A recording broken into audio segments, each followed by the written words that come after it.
welcome everybody to the Higher History revision videos. We're going to start with our first section, which is looking at how to write an essay in Higher History. So before we get on to that, I thought it might be very useful to remind ourselves a little bit about the Higher History course and what we'll be working towards in May, and of course our assignment in February. So the Higher History course, as you'll all know, is made up of 3 assessments. So think about it as like 3 exam papers. So your paper 1 and paper 2 will take place in May, and of course paper 3, also known as the assignment, will take place in February. So paper 1 looks at the British and European and world history sections. So for us, the British sections is Britain, and the European and world history sections are Germany. And that first paper involves writing 2 Higher History essays, which, as we know, are out of 22 marks each. Now that paper, you will have a duration of an hour and a half for the exam, and not long after that you will then go on to paper 2, which is focusing on your Scottish history, which is your source paper. And for our source paper this year, our topic is migration and empire. And the source paper is out of 36 marks, and again you will have an hour and 30 minutes for paper 2. And the paper 3, which will be before our May exam, that will be in February, is our assignment. And I'm sure your history teachers have been talking a lot to you about the assignment and getting you prepared for it. The best way to think about it is it's like an extended essay. So you will pick one of the essays that we have looked at, and you will create an extended essay using your own research. And that is out of 30 marks. You will do it under timed assessment conditions, and it will be sent away and marked by the SQA. And again, that is also an hour and 30 minutes for that. So today we're going to have a little look at the how to write a higher history essay, and we'll go into a little bit more detail about the marks, how you can achieve those marks, and also look at some useful links and example essays for you. So paper 1, the essay paper. So as I said before, this covers the British and European world unit. So we're looking at Britain and Germany. And this paper is worth a total of 44 marks. So as I said before, that means each essay is out of 22 marks. Now, in your history classes, you will have been taught and will be revising a total of 8 essays. So that means that you will know 4 British essays and 4 German essays. The reason why we do that is in your exam, you will have an option of 3 essay questions. So when you get to your British section, there will be 3 essay questions available to you. When you get to your German section, there will be 3 essay questions for you. Now, we make sure that you learn and revise 4 essays. So that means that in your exam, you're guaranteed 1 British essay to come up and 1 German essay that you know to appear in the exam. So it's so important that both for your FAB, that's coming up in January, and also in your May exam, that you need to know all 8 essays so that you're prepared for any one of them to come up. It could be a very fortunate exam. Last year, all of our essay questions appeared, and that was great. Or it could be a year where only 1 of our essay questions appear.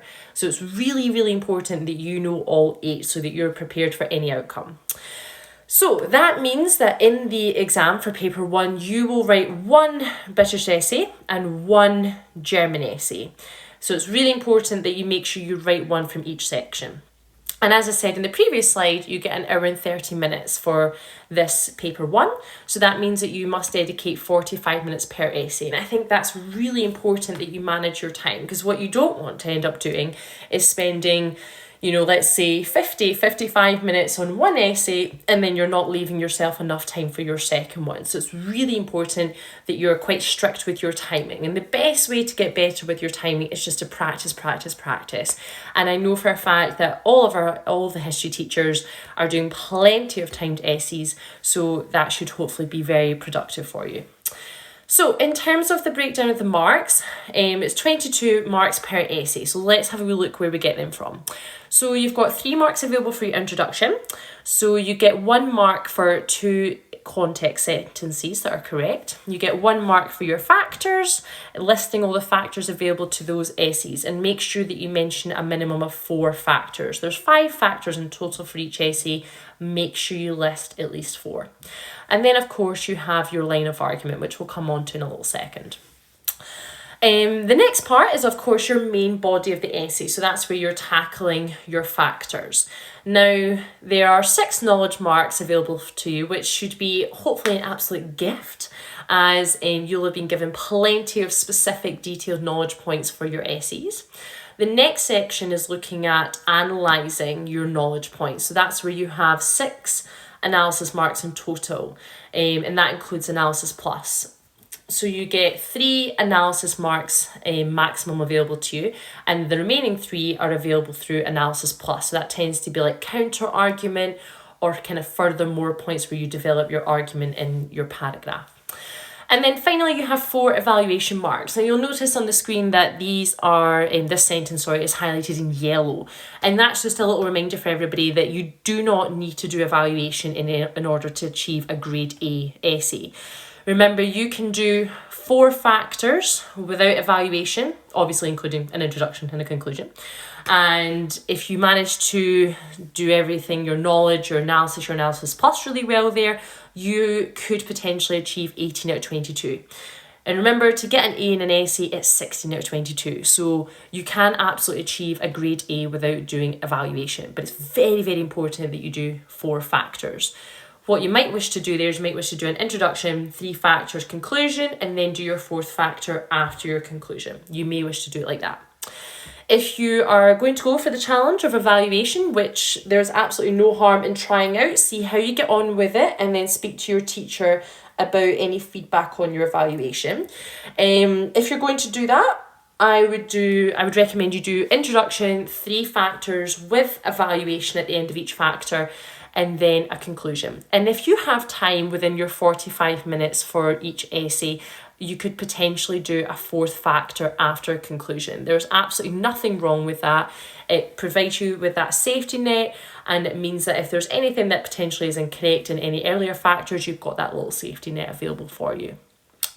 So let's have a little look at some example essays just to kind of have a little look further at these breakdown of these marks. So I'm going to move over to our essay booklets. So I'm sure your history teachers, or if they've not done so, I'm sure they absolutely will provide you with this higher history essay guide, which basically includes all of our example essays for our topics. I'm going to scroll down to look at Women and the Vote, which is an essay that all of our history classes will have looked at. So as you can see, we start off by looking at the introduction, and as we stated previously in the last slide, that is worth 3 marks. So you have the first 2 sentences involve a little bit of historical context, so you want to set the scene. Your first sentence should really look at kind of long-term context, so what happened long before 1918 when women got the vote in Britain. So you kind of want to set the scene very early on before 1918. And then your second sentence of context wants to be a little bit closer to 1918. So in the case of this essay, we're looking at the vote in the House of Commons in 1918 granting most women over 30 the right to vote in Britain. So those are 2 very detailed, clear sentences of context. So with both of those sentences together, they achieve the 1 mark for context. Following on from that, we go straight into listing the factors, so looking at the militant suffragettes, the moderate suffragists, the role of women in World War I, changing attitudes and pressure from other nations. So listing very clear factors there. And then finally, we have our line of argument. So in this case, the line of argument is looking at the moderate suffragists. Now, if, for example, the question had the moderate suffragists as the isolated factor, it's really important that you still acknowledge that. So the best way to do that is exactly what this example essay has done, which has said this response will argue that although militant suffragettes played a role, the part played by the moderate suffragists was the most important. So it's acknowledging that other factors are important, but stating that the moderate suffragists was the most important. So even if your isolated factor was the moderate suffragists, it's really important that you still acknowledge there are other factors. So you may wish to say, there's responsible argue that although there are several other factors that are important, the part played by the moderate suffragists was the most important. In this case, it's clear that the isolated factor was the militant suffragettes, so that's quite easy to acknowledge. So, all in all, that introduction would achieve 3 out of 3. Going on to our first paragraph, it's always quite good practice to start your first paragraph on your line of argument. So in this case, this essay, this candidate's line of argument is the moderate suffragists. And they've started with a really clear topic sentence. Now, a topic sentence is just a sentence that introduces the paragraph that you're going to talk about to the reader. So it makes it nice and clear what this paragraph is all about. It doesn't get a mark, but it's just very good writing. And I think it makes it very clear to the structure of your essay to your marker. So this person has started off by giving a very clear knowledge point, which is highlighted in the red font, talking about obviously the peaceful methods used by the suffragists, such as writing books, holding peaceful demonstrations, interacting with members of parliament to try and directly influence parliament to change the law. Now, as you can see, this paragraph is colour coded. So the red indicates knowledge and the green indicates analysis. And this is what a higher essay, kind of higher factors, main body paragraph should look like. It should be a very clear topic sentence, straight into knowledge, and then analysis. And that analysis is always going to analyse that knowledge point. So the purpose of your analysis is to always answer the question. So in this case, the analysis talks about how, the peaceful tactics help demonstrate to members of parliament, general society, that women were indeed very responsible and, were responsible enough to handle the vote. And therefore that links it very clearly back to the question. And then as soon as you've done your analysis, you move on to your second knowledge point. Now, because this is our line of argument, this candidate's decided to do what we call a furthermore point. So they're building on why this factor is the most important reason. And again, you've got your second, also known as your analysis plus mark there, because that candidate's done a very good job of linking their knowledge point back to the question. So it should be a very clear topic sentence, knowledge, analysis, knowledge, and then analysis plus. That's the sort of structure that we're looking for. It's very, very clear and chunked. And then if you're up for the challenge, which I'm sure you all are, we have that evaluation point at the end there. Now, in the case of your line of argument, your evaluation should give a potentially a negative aspect of your line of argument, but then you want to try and trump that by offering a kind of even more important reason why your line of argument is, of course, the best and most important argument of out of all the factors. You may wish to bring in a bit of historiography there to support why your factor is the most important factor, and it's important to try and bring in some sort of kind of new knowledge or new argument to build upon your line of argument.